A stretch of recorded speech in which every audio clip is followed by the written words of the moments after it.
this book one lesson at a time. Here's that next lesson.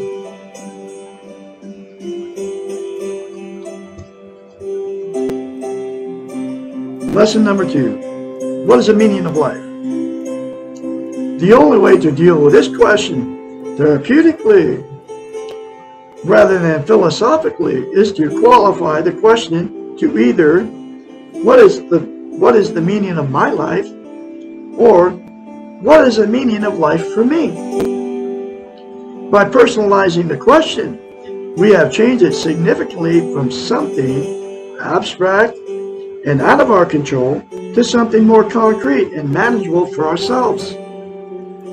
Each of us now has a choice about what we consider important and how we prioritize the essentials of our own life. The meaning of our life, because of its subjective nature, must be found within each person. The answer cannot be found in the externals. It cannot be found in another person. Unfortunately, it cannot be handed to us, either in book form or in therapy.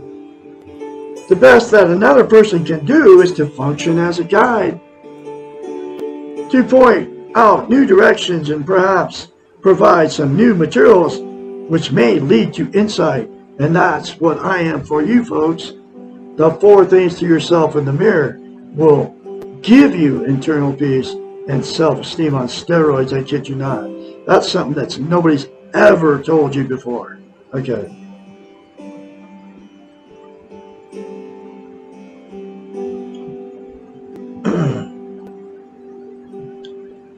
The best another person can do for you is function as a guide to point out new directions and perhaps provide some new materials which may lead to insight.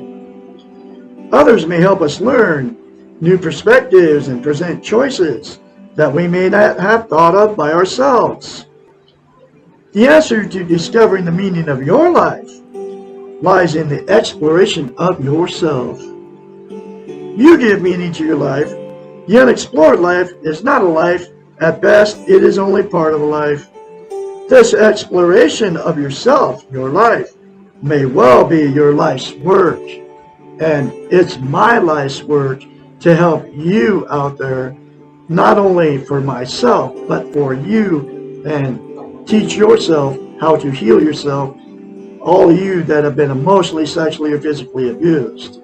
Because like I said, most of the planet has. Okay. And I'm going to continue to do it. You have not heard the last of Douglas Allen Bickler here in Klamath Falls, Oregon, man. I am bound and determined to help you learn how to love yourself so you can have a healthy mind. It is difficult, painful, and requires great courage. And it's all true, man.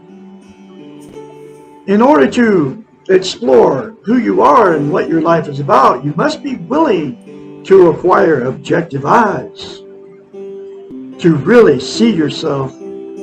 This means that you must let go of myths, illusions, and expectations that have accompanied you and helped you avoid the pain of living.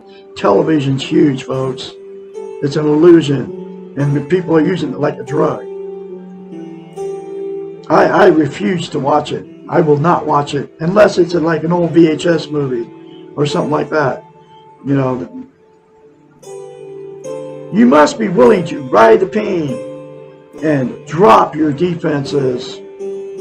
This is hard work, and like most explorations, involves commitment, encouragement, and energy. Along the way, you will learn the art of loving, first towards yourself, which is the 4 things to yourself in the mirror daily without fail, and later towards others.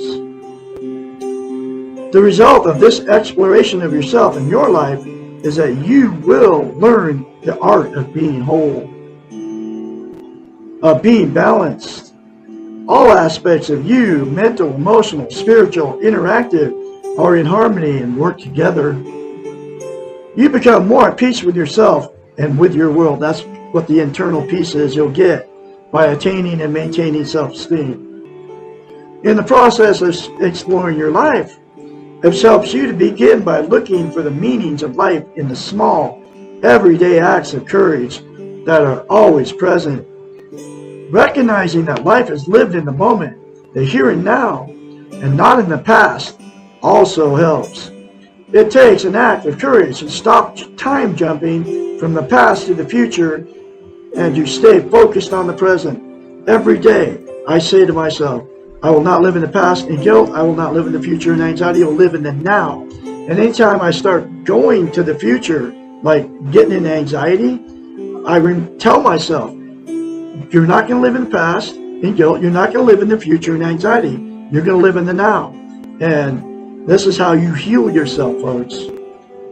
It's called self-affirmations, positive affirmations. Never say anything bad about yourself.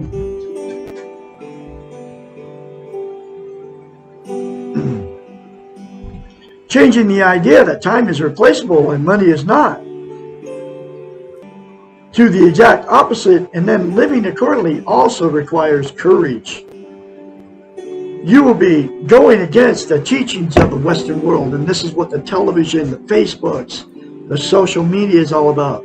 They've taught us not to love ourselves, folks, not to have healthy minds. That's just a few of the things they've done to us, but they're using the television to do it, okay? The meaning of life is to be found in the understanding of the concepts of paradox, practice, and behavior. Life is paradoxical on all levels, and this concept is explained in the next question, which is the next lesson. The best approach to understanding practice is to use the metaphor theater. This life is a rehearsal for what is to come, and rehearsals are a process which allows making mistakes in order to learn. If you're lucky and have good direction, you will receive encouragement while you are learning. And that's what I can be for you, folks. I can encourage you to keep doing what you're doing when you start feeling it, when you start saying those 4 things to yourself in the mirror every day. Because the more you say it, the more you feel it, and the more you're going to believe it, and the more healthy-minded you're going to get.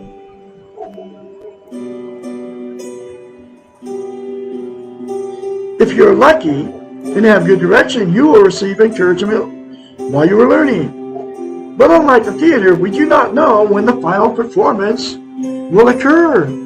Because we all die, folks. That's reality. The rehearsing, the process, becomes our performance. Living means practicing just as life means process.